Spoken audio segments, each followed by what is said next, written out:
नमस्कार, आप देख रहे हैं सी न्यूज भारत और मैं हूं ऋषभ सक्सेना। खबर छतरपुर से है, जहां मीडिया से बात करते हुए धीरेन्द्र कृष्ण शास्त्री ने कहा कि पहलगाम में आतंकियों ने जो कायराना हरकत की थी उसका जवाब हमारे जाबाज सेना ने दे दिया है।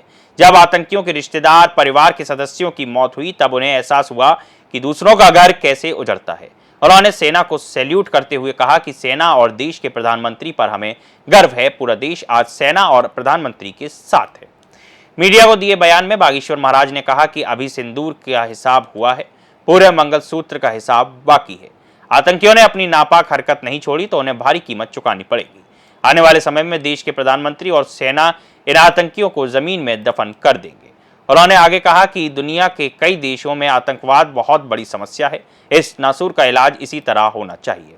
उन्होंने यह भी कहा कि जो बच गए हैं उन्हें यह एहसास हो रहा है कि दूसरों का घर उजाड़ने का क्या हश्र होता है।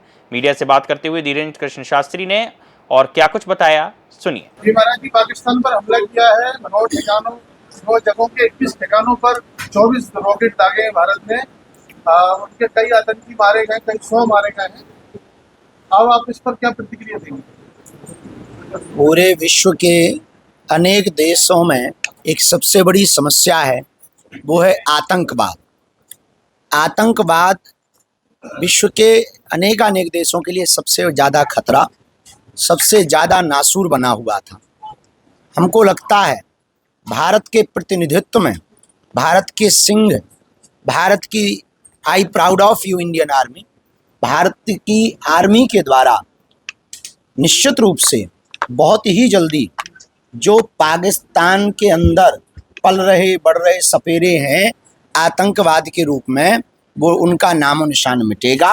और पूरे विश्व में जहाँ जहाँ आतंकवाद के ठिकाने हैं, हमें भरोसा है भारत की आर्मी उन सब पर कार्रवाई करके उन सबको ज़मीन से ख़त्म करेगी निश्चित रूप से। और जो 26 नृशंस लोगों की पहलगांव में हत्या हुई थी, नाम पूछ कर के जिन दुष्ट आतंकवादियों ने हमारे भारत के अनेक लोगों के सिंदूर को उजाड़ा था, आज भारत ने अपने बल का सदुपयोग करते हुए, भारतीय आर्मी ने गोला बारूद का सदुपयोग करते हुए उस सिंदूर का जवाब सिंदूर ऑपरेशन के तहत दिया, जिसमें भारत की शेरनियाँ, हमारी बेटियां प्रतिनिधित्व कर रही थीं। और ये उनके लिए जवाब है। हमें तो इस बात से हंसी आ रही है कि ये तो सिंदूर है, अभी मंगलसूत्र बाकी है, तो पाकिस्तान का क्या हाल होगा।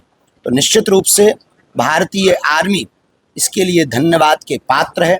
हम भारतीय सेना के साथ हैं। प्रत्येक भारतीय ही निश्चित रूप से आज के इस कार्रवाई से भारत के साथ पहले भी था और आज भी होगा और आगे भी रहेगा। जो भारत की सरकार के कार्यों के साथ साथ नहीं है, वो भारत का नहीं है, वो देश का गद्दार है। और हमें लगता है कि एक रॉकेट इन देश के गद्दारों पर भी छोड़नी चाहिए। एक बहुत बड़ा आतंकवादी इसमें बच गया, हालांकि उसके परिवार के 8 मौलाना धमकी दे रहे। अब जब 26 पहलगांव का हम बदला ऐसा लिया है, तो वो विचार कर ले कि वो अगर जो है खो देगा तो अपन जो है नदियां बहाएंगे। एक चीज और कह रहा है कि उसके घर के इतना सदस्य मारेगा या और भी मर जाता तो अच्छा होता, ऐसा भी कह रहा है।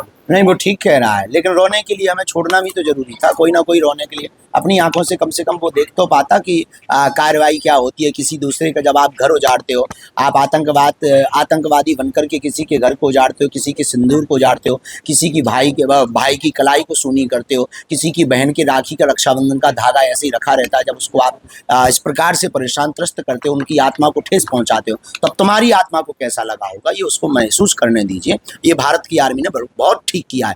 हम भारत सरकार को, भारतीय आर्मी को, यशस्वी माननीय प्रधानमंत्री जी को लाखों बार धन्यवाद दे रहे हैं। बागेश्वर धाम पीठ की ओर से ठीक हुआ, भला हुआ। पाकिस्तान को यही सबक है, छेड़ोगे तो छोड़ेंगे नहीं। पूरी तरह से पाकिस्तान का विरोध कर रहे हैं। भारत में रहने वाले मुसलमानों के लिए आपका क्या समझ? बहुत अच्छा। देखिए, आप पहली बात तो आप ये समझ लीजिए कि आप मुसलमान होना एक अलग बात है, लेकिन राष्ट्रीय होना एक अलग बात है। आप खाएंगे भारत का तो गाएंगे भी भारत का। पाकिस्तान का गा ही नहीं सकते हैं, चाहे वो हिंदू हो, चाहे मुसलमान हो, सिख हो, ईसाई हो, पारसी हो, यहूदी हो, कोई भी हो। आप जहाँ का खाएंगे वहीं का गाएंगे। आपने मिट्टी भारत माता की ले रखी, हवा भारत माता की, गंगा भारत माता की है, तो आप यहाँ का जल लेंगे तो यहीं के लिए तो बोलेंगे। पाकिस्तान के लिए बोलना निश्चित रूप से देश की गद्दारी है और आपको पाकिस्तान में जाकर के बस जाना चाहिए। तो आपको अगल बगल जो रॉकेटें गिर रही हैं उनका मजा भी मिलेगा, बिना दिवाली की दीपावली का आनंद आए। पूरा श्रेय अंतर्राष्ट्रीय मीडिया और मोदी जी को दे रहा है इस हमले का। इसमें कोई संदेह नहीं है। यशस्वी माननीय प्रधानमंत्री का विजन मिशन बहुत स्पष्ट रहता है। परिपक्व रूप से वो इसका उन्होंने मॉक ड्रिल का संदेशा देकर के भारत में ऐसी मॉक ड्रिल, भारत से पाकिस्तान में ऐसी मॉक ड्रिल कर दी। भारत में मॉक ड्रिल होनी थी, पाकिस्तान में दिवाली मना दी। निश्चित रूप से उनका विजन मिशन बहुत अद्भुत है। पाकिस्तान का जो अर्धसैनिकों के लिए मोदी जी के लिए क्या कहेंगे आप? हम बागेश्वर धाम पीठ की ओर से बहुत बहुत साधुवाद, धन्यवाद।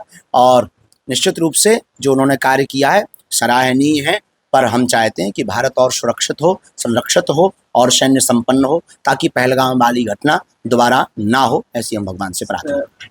मध्य प्रदेश के छतरपुर से सी न्यूज संवाददाता कुलदीप सक्सेना की रिपोर्ट। इस खबर में फिलहाल इतना ही। देश और दुनिया की तमाम खबरों के लिए आप देखते रहिए सी न्यूज भारत।